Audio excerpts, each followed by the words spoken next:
G'day everybody, how you going today? It is so good to see you. I do hope that you are super well. Today, I'm bringing you something that I'm pretty excited by. We have the CineView SE from Axoon, and this is an awesome HDMI as well as SDI 1080p 60 frames per second transmitter. This allows you to send your signal from your camera to perhaps the client who might be a little way away trying to watch what you're up to.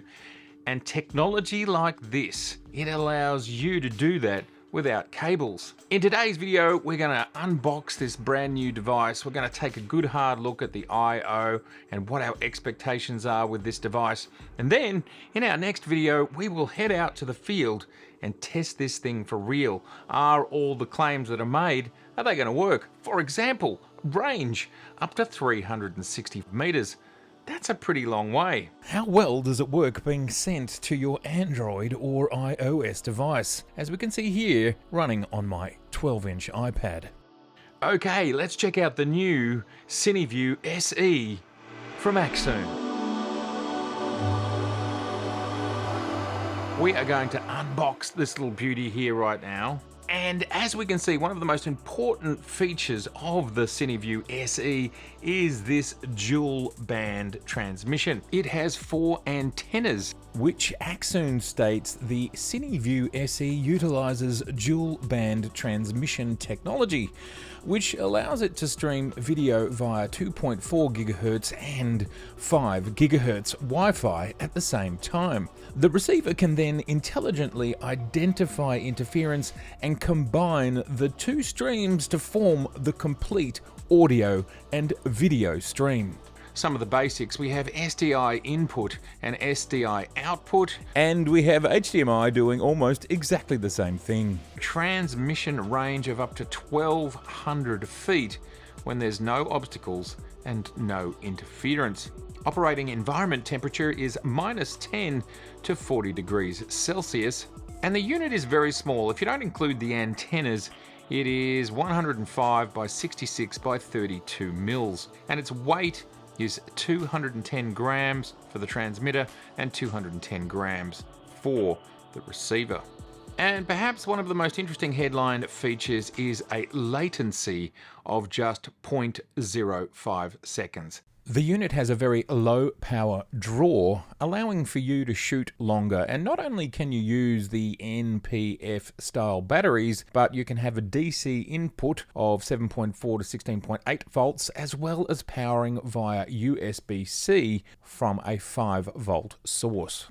And let's not forget, there is no fan, so this unit is very quiet. How cool is that? All right, well, enough talking about specs. Let's take a good hard look at this hardware. Well, we can see we start with a manual, and there are the units. It feels nice and cool, which suggests to me that this is a all metallic build. It's a lovely build. That feels great. We can tell that this is the transceiver and this is the receiver, simply by the TX and RX. We have a mounting point, 1/4 inch at the bottom there. Here are all the aerial connectors, and here we have our SDI and HDMI connectors.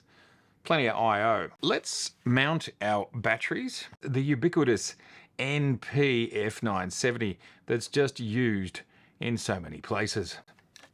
I would perhaps recommend a smaller version of this battery, but obviously the bigger the battery, the longer these things will run for, which is something that we will test in the second video. Our hot shoe mounting points, but obviously you could mount this all sorts of different ways.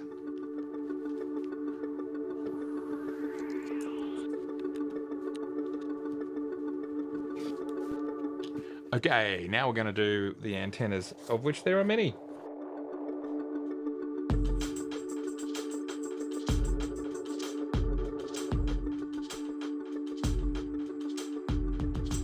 There it is, for example, on the Ronin, and this is a very normal usage of this sort of thing, especially with a Ronin. You're on the move and you want to be able to send the signal back so that your director or your client or the creative director can see what you're doing. Okay, let's grab the Z9. Of course, you can use this on any camera that has an HDMI output or an SDI output. In the case of the Z9, like many cameras today, this has a full-sized HDMI port. Now, we love a full-sized HDMI port because it means we can use full-sized cables. Here I have a cable that I'm often using with the Z9 and my Ninja, the Atomos Ninja. It's an 8K cable. We don't send an 8K signal, we either send 4K or 1080, but of course it's backwardly compatible with all of those protocols. Let's plug it in and see what happens.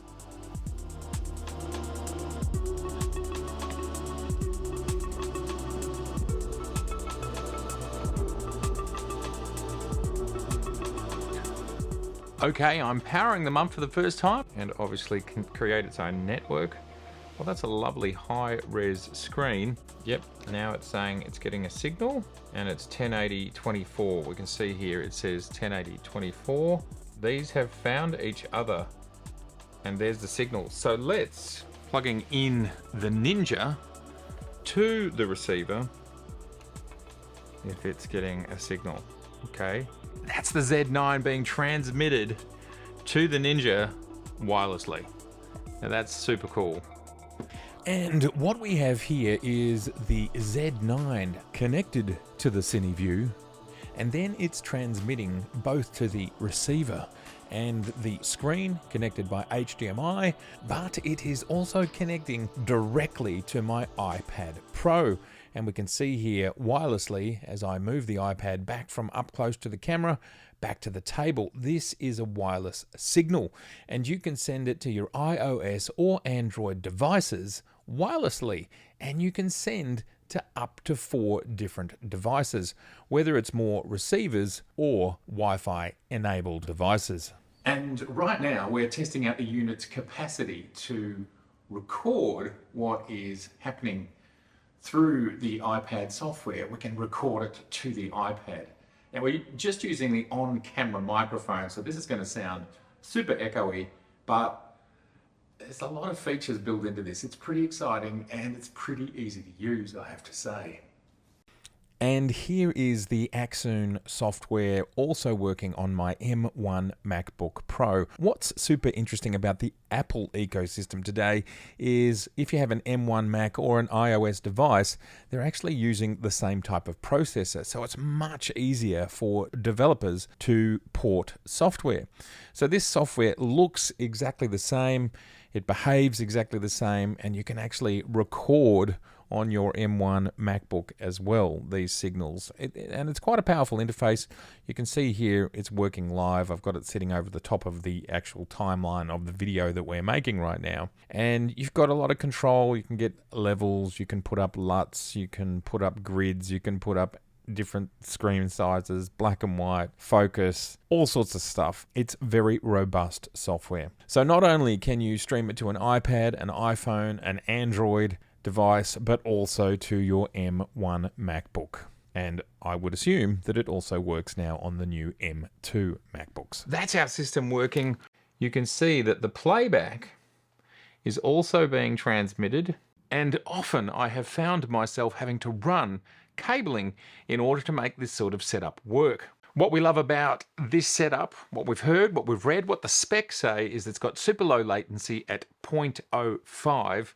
It's also dual band, which gives you that second band that this thing can just jump over to if it's getting too much interference. And the dual band is something that I believe is unique to this product. This is not just relevant to videographers, but it's also relevant to photographers. It allows you to send your photographs in a very simple way. Now, I know that you can do this other ways, but what's great about this system is it's dedicated. The client can basically hold it in their hand. So this is another option if you want your client to literally be 100 meters away, 300 feet away, and literally they can see what you're photographing. Doesn't have to be just video only. I am super excited about how I can use it in real world applications. I look forward to showing you in the next video, well, how does this actually all really work in reality? But we can see it here all plugged in, and right now that is super cool. Please do let me know in the comments below, is this something that you would ever use? Are you ever needing to transmit HDMI? Very excited to test this out in the field. Can't wait to see what your thoughts are in the comments below. And you know what? If this is your first time here, I'd love to see you again, so please do subscribe. Please share. Don't forget to click on the notification bell. And please like. All right, I'll see you very soon.